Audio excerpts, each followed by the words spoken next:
Discussion topic number D7 is about this excerpt from the Dveda Vitakka Sutta, MN 19.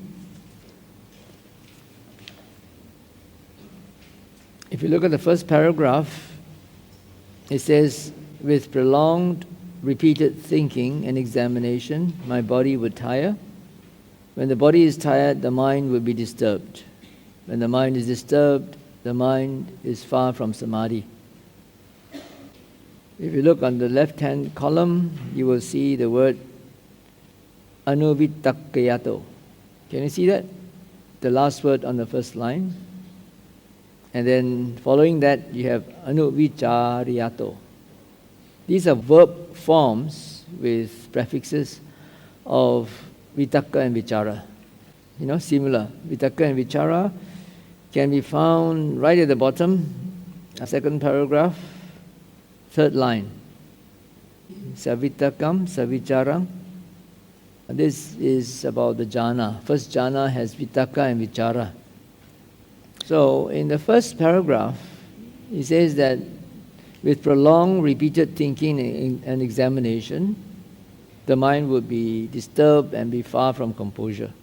So what he did was he applied samatha, he steadied the mind, settled it, made it unified, and composed it. And then after that, he attained the first jhana. And the first jhana is accompanied by vitakka and vichara, thought and examination again. So how come, in the first paragraph, it says that too much thinking and examination will tire the mind and make it far from samadhi, and yet in the second paragraph, he attained samadhi again through jhana, and in the jhana state, there is vitakka vichara, thought and examination. So there seems to be some inconsistency. So I want you to give me your opinion. What do you think of this inconsistency?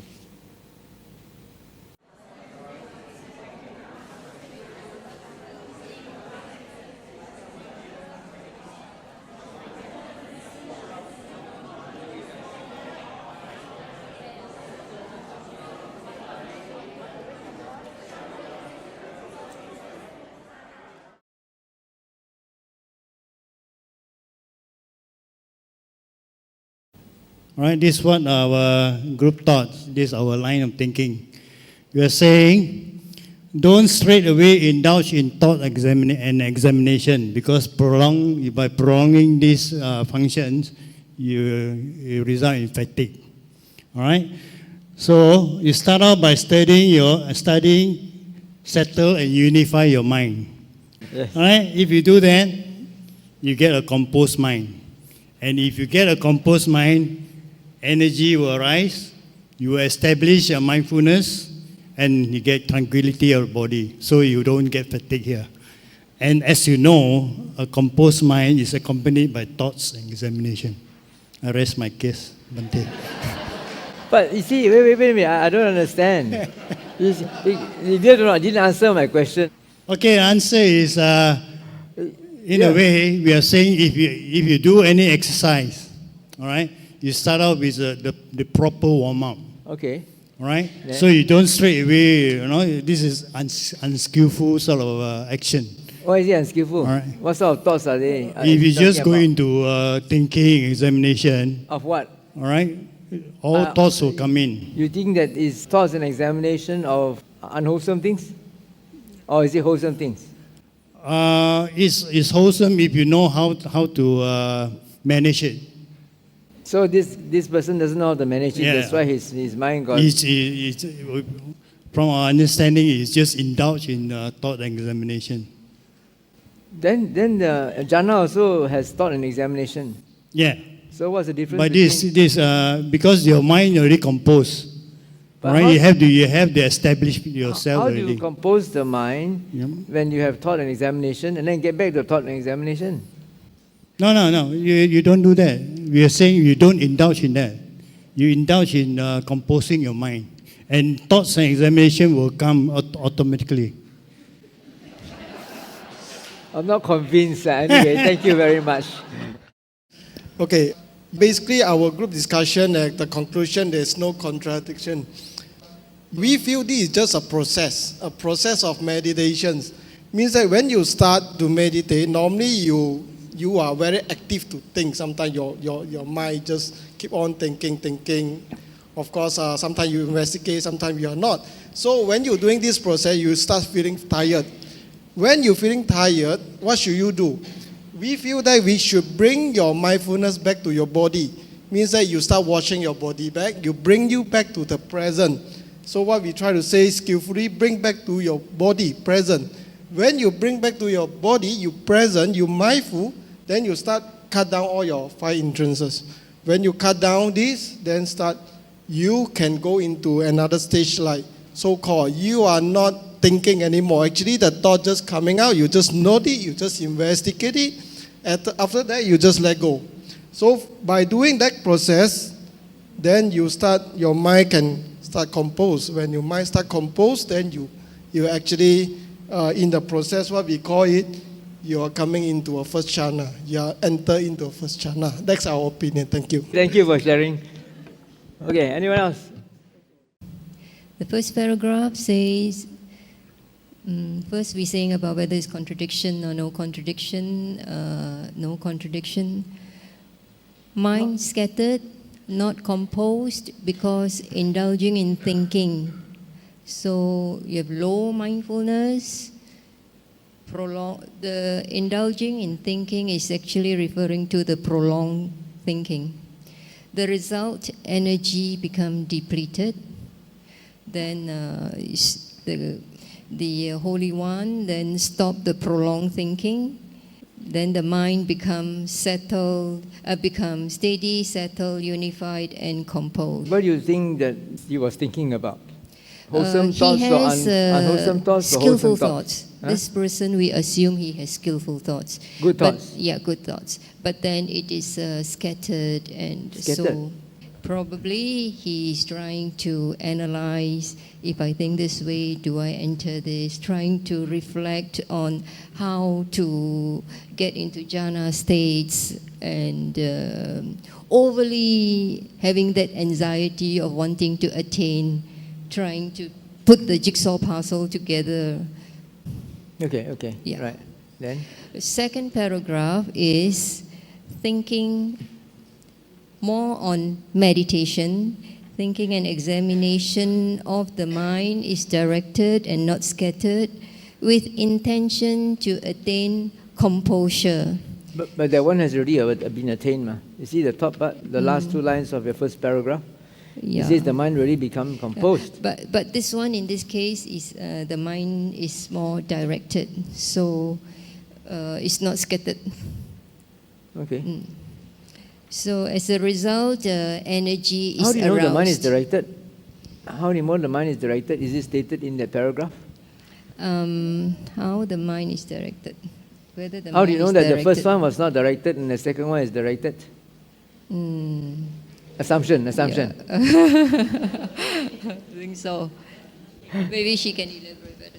Because in the second paragraph, 1, 2, third line from below, it says that he's secluded from sensual pleasure, secluded from unskillful thoughts. Okay, so? So with all this, the mind already directed have intention of going.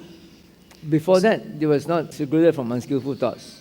Before that, in the first paragraph, when his mind was... but he is scattered. He is like going to a direction, running all over. But not skillful thoughts? Skillful or unskillful thoughts? You're talking examination, but they say skillful thoughts. They didn't say skillful thoughts. But it can be. It can be skillful or unskillful? Yeah. Okay. But the second one is skillful because the intention of getting jhana or composure, he seclude himself from all this unskilled. So then he's very mindful. They're written mindful. So his watch is thought and examination, and because of that, it arouses the energy. Where is there any intention? I don't see any intention. No intention, but about if there. this one, with no intention, but when when you seclude yourself and you get ready to It seems like quite it seems like it's a quite natural process, After he has composed the mind at the end of the first paragraph, then his energy was aroused, his mindfulness was established, and his body was tranquil, composed, right? And then automatically he went into the first jhana. It doesn't seem as though there's any intention mentioned in here. But your mind can be composed, but you have no intention of getting into jhana or that. Cannot go in. I mean, you can stop halfway, right? But I don't know. Correct, huh? Just like this. I know. So it's an assumption because it's not stated here. Because there is still the arousal of energy, and he went through the first jhana. If there is no intention of getting to a place, you can be composed everything, but you can stop halfway, right, Bhante? I don't know. You can go also if you want to. Okay. Yeah, All right, thank you. Our group have had the understanding that these two paragraphs refers to a process of getting into the first jhana. The contradiction comes from the fact that both the paragraphs have the element of thought and examination. That's why the parent, why is it that way? That we believe that the first part is still just getting in, and the second part, he's already in because of the other jhana factors that is described here in the second paragraph. What are the other jhana factors? Sati, pasadi, and mindfulness and tranquility. No, there's not the jhana factors. That one was before the jhana. Before the jhana factors are seclusion from sensual desire, seclusion from unskillful things, thought and examination, rapture and happiness, born of seclusion. These are the jhana factors. Bhante, what page are you in? Page 72. Okay. At the bottom of the second paragraph. All right. The last sentence. the last sentence. Yeah, it's all in the last sentence. Before that is the pre-jhana. Okay. So that's we agree that it is actually part of the process. Part of the process of getting into it. But personally, I would like to ask is that how they accompany the first one is Anu Vitaka. Anu Vitaka. And then the second paragraph is Sa. What is the meaning of Sa? Sa is with. With Thought and with examination. The jhana is accompanied with thought and examination. So Anu, of course, Anu is tracking repeated. Or repeated. Anu is repeated. So, if it's accompanied by this, it also means it's repeated one, isn't it? It's there all the time. But I don't know, it seems to be like an effort still looking, going on. So the qualities of both Vitaka, Vichara here, they are different. They're different? Why? Why is it different from the first one, the Anu Vitaka, and the second one, the Savitaka? The first one kind of refers to still at the training stage. But at the second part, you're already living with it, you're immersed with that at that point of time. Okay. Right, thank you. The first one is with prolonged repeating thinking and examination.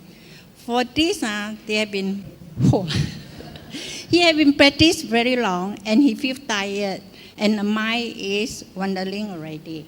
Who says the mind is wandering? The mind is start to like this disturb. Disturb is the body is disturbed. The body mind is also tired. Didn't compose so far because of the tiredness of the body. Yes. Okay. Then body tired affect the mind. Okay. So now he start to say, I steady my mind right within. Like you can go to page 58. How, friends, is the mind make steady? How is the mind make to settle down? So now he start to realize the first prolonged one, he already start to have all this unskillful thinking, unskillful thought. So he start to apply the skillful means.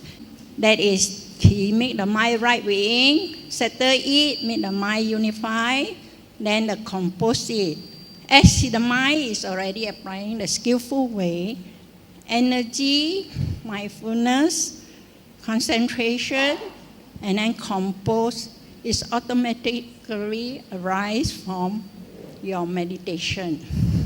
That's why he Later, he attained first jhana. Thank you. And how about the thought and examination in the first jhana? How is it different from the earlier thought and examination? The thought is just now he was so tired, and then he was disturbed by the body tiredness. So as you tiredness, your mind start to thinking nonsense, or I don't want to sit already because my body is tired. Why I cannot sit well? So all this is disturbing, is unskillful thought already. So after he realized, then he start to apply the skillful way of sitting, make the mind unify and compose. So as your mind is settled down, energy, mindfulness slowly come in, and then you attain your first jhana. Okay, thank you. Thanks. Okay, the point here is in the second paragraph, he entered into the first jhana. So we have to look at the criteria for the jhana. Of course, the main difference is one, the upper part is unskillful thinking. How do you know the upper part is unskillful thinking? Or rather, he is not steadying the mind and not settling. So having steadied, settled, unified, and composed, and applying sati, what has happened now is, if you look at the second paragraph, sentence number 3, the highlighted section, composed was the mind at one place. That means it's a directed thinking. The ekagata is there. Those five components that define the jhana is ekagata. Then, of course, followed by piti and sukha, which is the second last line on the second paragraph. So there is rapture, happiness, right? The body is tranquil and the mind is composed. And then finally, with thinking and examination. So this is the skillfulness part that leads to the jhana because of those 5 criteria that make up the jhana: ekagata, sukha, piti, and vitaka, vichara, and that's it. With that form of skillfulness, that it is directed in one place. The important thing is first directing it in one place. That is the ekagata part. So his mind was not directed in the beginning, is it? Yeah, the All mind this could have been scattered. prolonged- Implied that to be scattered. Prolonged, scattered. I think also from the word anu, which is basically suggesting that it's not directed. Okay, all right, thank you. A lot of assumptions, huh? Everybody making assumptions. You all never go and look at the sutta itself. I think the key word here is prolonged repeated thinking, which means that this is active thinking. When you're actively thinking, then you get tired. Whereas the second part on thought and examination seems to suggest passive thinking. After composing himself, this person just let the thoughts arise and let it fall away. With that way, he doesn't get tired and he achieved the first jhana. Thank you. Okay, thank you. Okay, I think the whole issue here is with the translation of the Pali word vitaka, vichara. In the past, it was translated as initial and sustained application, among other things. Now it is translated differently. And it is as if we are saying, okay, in the first example, when there's so much thinking related and it makes the mind tired, so just because the word is the same, and then in the second part, in the jhana, you still have the same word, it's the same thinking process. My understanding is that in the first example, they could be thinking, but in the second example, that vitaka vichara does not refer to thinking. Like I mentioned earlier, the experience of how the mind unifies with the nimitta or the mental state and moves around it. So that movement of the mind is that vitaka vichara process. It is not a thinking process. It is. But the same word is used in Yes. Pali, you know, not Yes, in I English. know. So, How do you justify that the same word is used in Pali, just an extra prefix, anu, that's all? well, I'm no Pali scholar, but perhaps the Pali scholars can enlighten us on that. But I'm not sure whether if it's just because it's the same word, it would mean the same thing. Because even in English language, the same word, dog, can be as a noun, an animal, or something that is dogging you. It means something else. It doesn't mean an animal. But when you say cats and dogs, you won't think that way. Yeah, it rains cats and dogs. You won't think of animals. So it's the same word, but That's your analogy. But then this is used in the same instance, They are all about the states of developing the mind. well, as I look at it, maybe the word vitaka vichara, it can mean thinking, or it can also mean something else. And in this situation, the second example, it refers to the movement of the mind. That's what I think. Just like I mentioned earlier on, that when we talk about samadhi, composure of the mind is not just one thing. There are other aspects of this composure or samadhi. But we're going to leave that to tomorrow, hopefully. Yeah. We also, at first, came to the faulty understanding that actually the Dvaita Vitakka Sutta might speak about unwholesome thoughts that make the mind tired or which are tiring. But actually, when you look at the sutta, it speaks about wholesome thoughts. So the sutta directly, Pandit did not quote the entire sutta here, speaks about even wholesome thoughts if being and continuously being thought make the mind tired. So then the interesting question, so what is then the meaning of vitaka vichara in the jhana, which what is the difference where the mind is not tired? So our group came to the understanding that there's no contradiction because vitaka vichara, as in normal thinking, which is associated with thoughts, which can be wholesome or unwholesome, can be tiring. But when associated with a composed and mindful other mental states, then wholesome thoughts can be even energetic. And as in the case of the first jhana, they are associated with piti and sukha, joy and rapture, as it is sometimes translated, which is a highly energetic mind, which is awake, alert, mindful, present, and far from tiring. So that's, I think, roughly the understanding of our group. Even if it's a wholesome thought, if you think again and again, it's a restless state of mind. So that is clearly one of the 5 hindrances. So with that, it's impossible to... Which is one of the 5 hindrances? Restlessness. Restlessness, yes. Okay. Restlessness is like thinking of all things, assorted things, not necessarily connected. But if you keep thinking and thinking, the mind is... It is... there's this term in the sutta called adinijayitata, over-meditatedness. So, which I think a lot of Malaysians are very good at. So, I think that is the point of it. It's overdoing it. So, therefore, the mind is restless and it's impossible for the mind to settle, to be composed. How does he steady and compose his mind? So, he has to give up that pushy kind of thinking, and let the mind settle. So, and for the first jhana, I think it's saying that there is presence of vitaka and vichara, and that could mean a deliberate direction of the mind to something that is skillful, something that's inspiring, and therefore it's possible for the mind to be happy and be composed. You just said above that it leads to nibbana. It aids wisdom, does not cause difficulty, and leads to nibbana. All these thoughts. Nikama sankappa, avihingsa sankappa, abhyapara sankappa. It's stated there. Which one? Yeah. Just before saying with excessive thinking and pondering, I might tire my body, before that he was doing all these things that supposed to lead to nibbana. Well, that's what he thought. At the beginning, we have wholesome thoughts. Wholesome thoughts are tiring because the mind thinks about past and future. So that is the first part. Then while in jhana, the thought and examination is about present arising phenomena. This is one argument. The next one is in jhana, there's piti, sukha, not only vitaka, vichara, and so on. Piti and sukha gives energy, restful and peaceful. That's what the group says. Yes.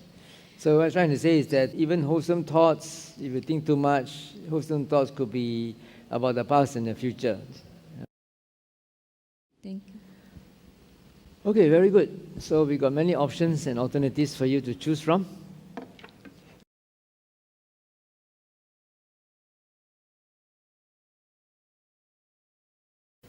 I'm not saying that mine is right. Let me show you what I have found in my research. This assumption by many groups that the thoughts are unwholesome, although the last group knew that it's not unwholesome. Now let's look at what actually happens. If you look at the actual sutta, Dveda Vitakka Sutta, MN 19, what I gave you in the book is only an excerpt.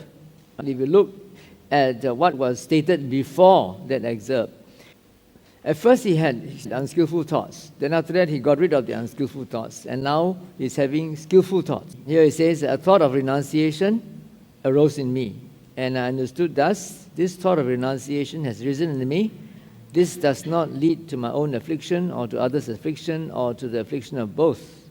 It leads to wisdom, does not cause difficulties, and leads to nibbana. This thought of renunciation is actually one of the three types of right thought. In the Noble Eightfold Path, there is right view, right thought. Right thought comprises three types: thoughts of renunciation, thoughts of non-ill will, and thoughts of harmlessness. So here he's talking about the first type of right thought, which is renunciation. So thoughts of renunciation arose in him, and he says that this one, in fact, it aids wisdom, does not cause difficulties, and leads to nibbana. Now, if I think and ponder upon this thought even for a night, even for a day, even for a night and day, I see nothing to fear from it. But with excessive thinking and pondering, here this is Bhikkhu Bodhi's translation. I translated it as prolonged, repeated thinking and examination. Yeah, so here, according to Bhikkhu Bodhi, it is with excessive thinking and pondering, I might tire my body. And when the body is tired, the mind becomes strained, and when the mind is strained, it is far from samadhi. So I steadied my mind internally, quieted it, brought it to singleness, and concentrated it. Why is that? So that my mind should not be strained. Okay? So this one applies also for the other two types of right thought. So a thought of non-ill will also arose. A thought of non-cruelty also arose. A thought of non-ill will would be metta. A thought of non-cruelty could be karuna, compassion. And then he understood the same thing. This thought of non-cruelty has arisen in me, it does not lead to my own affliction or to others' affliction or to the affliction of both. It aids wisdom, does not cause difficulties, and leads to nibbana. But if he starts thinking about this too much, too prolonged, repeated thinking, then it will tire his body, then it will make his mind strained, and it will be far from samadhi. So what he did was, he steadied the mind internally, quieted it, and so forth. Didn't say exactly how he did it. And after that, tireless energy was aroused in him, and then there was mindfulness and so forth. And after that, he got into the first jhana, which is also accompanied by a thought and examination. Okay? So there's this thought of examination, which is right thinking, right thoughts, part of the Noble Eightfold Path. But prolonged, repeated thinking about those thoughts tires the mind. And then here, when he goes in the first jhana, there is thought and examination again. Now this first jhana is not stated whether it has anything to do with vipassana or not.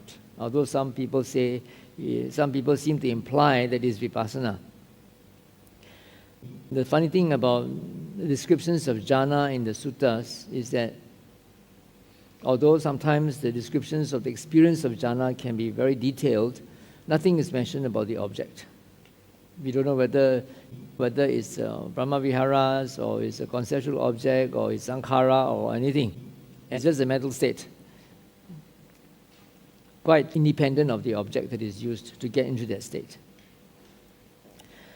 So anyway, there's something funny going on. How come there's thinking, these are right thoughts, and then now we are going to jhana, and then there's also thinking again. So we looked into the Chinese agama, the Chinese parallel to this sutta. And interestingly, in the Chinese parallel, it skips the first jhana and goes to the second jhana without thought and examination. Because he already found that thought and examination, prolonged, repeated thought and examination tires his mind, so he goes straight to the second jhana. So the question is, which version is more correct? The Chinese version or the Pali version? There can be arguments from both points of view. And if you read Asma Analayo's analysis of this difference in the versions, he argues that there should be the first jhana. And he points out that there is also another parallel somewhere else, whereby in the Pali version, it goes straight to the second jhana, whereas in the Chinese version, it goes to the first jhana and then to the second jhana. So he says that there is some glitch or some defect in transmission somehow. So his argument is that there should be the first jhana. But I feel that maybe it should not be the first jhana, because thought and examination, these are right thoughts and examinations, was already found to be something disturbing to the mind, and therefore after he stilled his mind, he would have gone to the second jhana instead. But anyway, this is only my opinion. No? Not necessarily right. So it's adding to the other opinions and interpretations that you all have suggested. So it's now up to you to accept whichever you think is most appropriate. I wash my hand clean. Okay, let's go on to the next item on our timetable.